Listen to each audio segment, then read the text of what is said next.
Neema na amani zitokazo kwa Mungu Baba yetu na kwa Bwana wetu Yesu Kristo ziweze kuwa pamoja nanyi.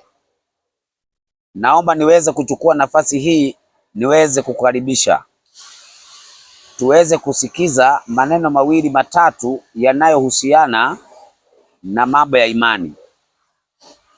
Imani yetu kwanza inatakiwa msingi wake wa kwanza uwe ni imani katika Mungu. Maana imani nje ya Mungu ni imani ya kupeleka watu motoni, jehanamu ya milele. Shetani ametumia mbinu kuwabadilishia watu imani katika Mungu, na watu wengi leo wanategemea wasomi kuwaeleza Mungu ni nani. Wanategemea wanathiolojia kuwaeleza Mungu ni nani. Lakini Mungu haelezwi na wasomi, na Mungu haelezwi na wanathiolojia, bali Mungu anajieleza yeye mwenyewe ndani ya maandiko.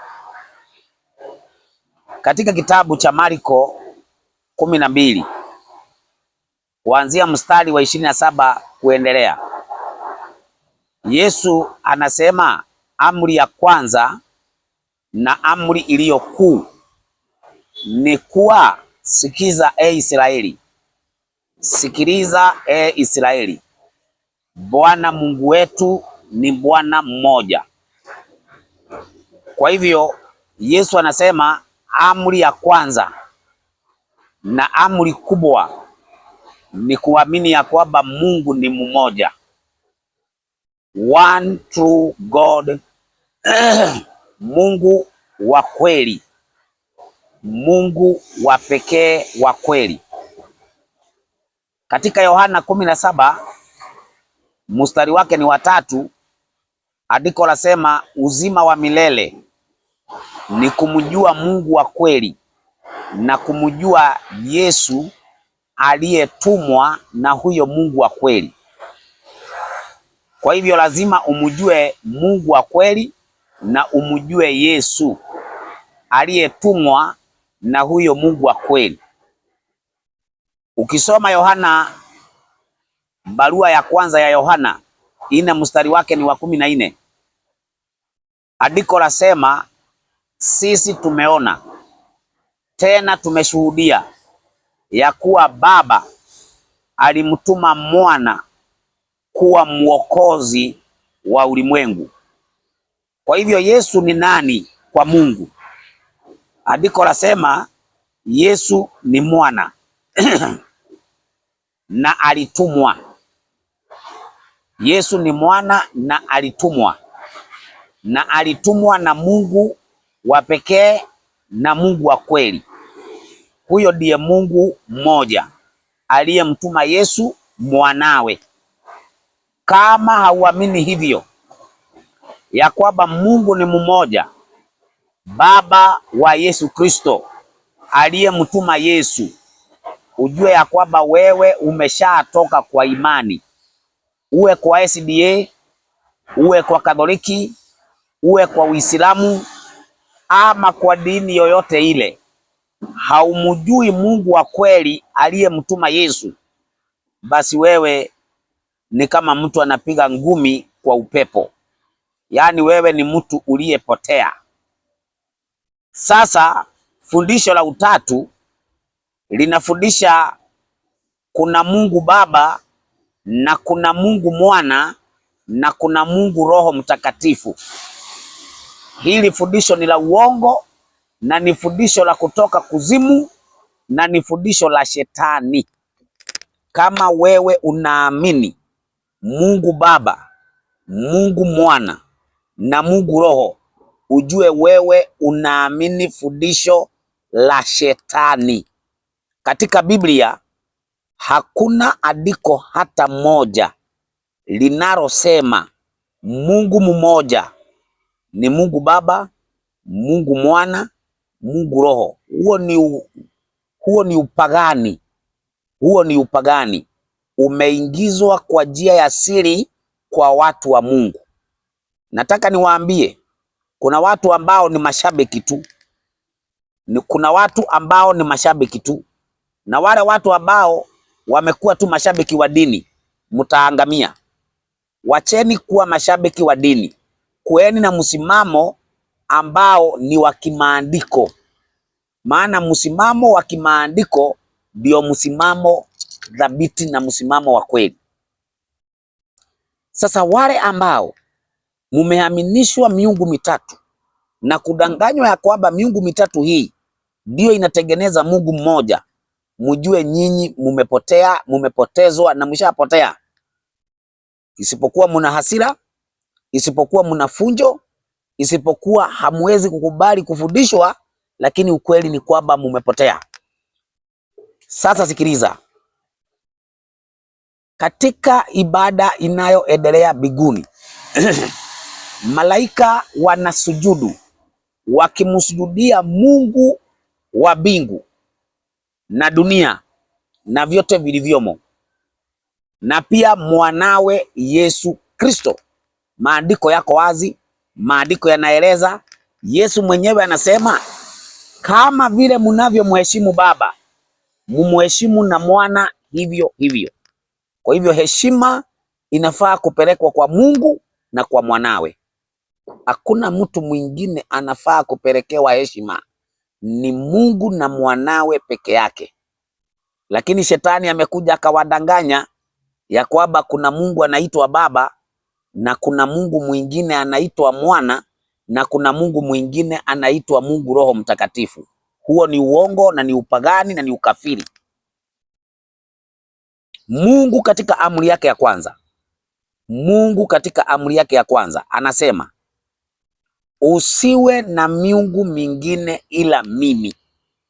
Usiwe na miungu mingine ila mimi. Kwa hivyo Mungu ni mmoja na usiwe na Mungu mwingine isipokuwa yeye. Huyo Mungu mmoja si Yesu. Huyo Mungu mmoja wa pekee wa kweli si Yesu. Mungu Mwenyezi si Yesu.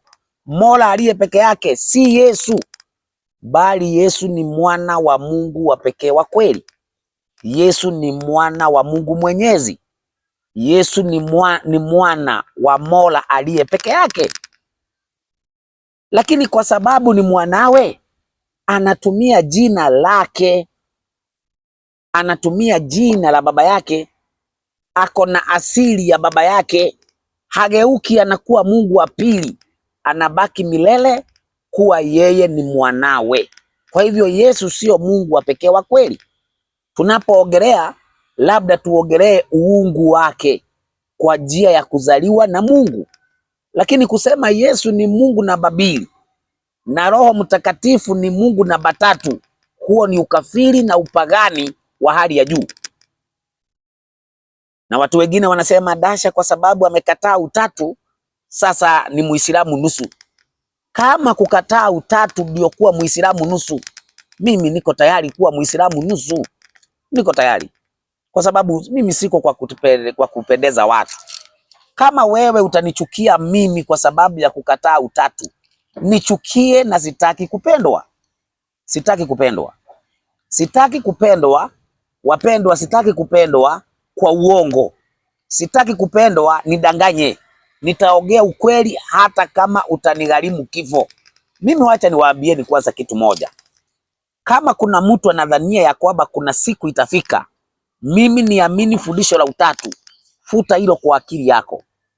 Na ninakuomba wewe unayeamini fundisho la utatu, ujaribu kutumia akili, wachana na zile zenye umeenda shule.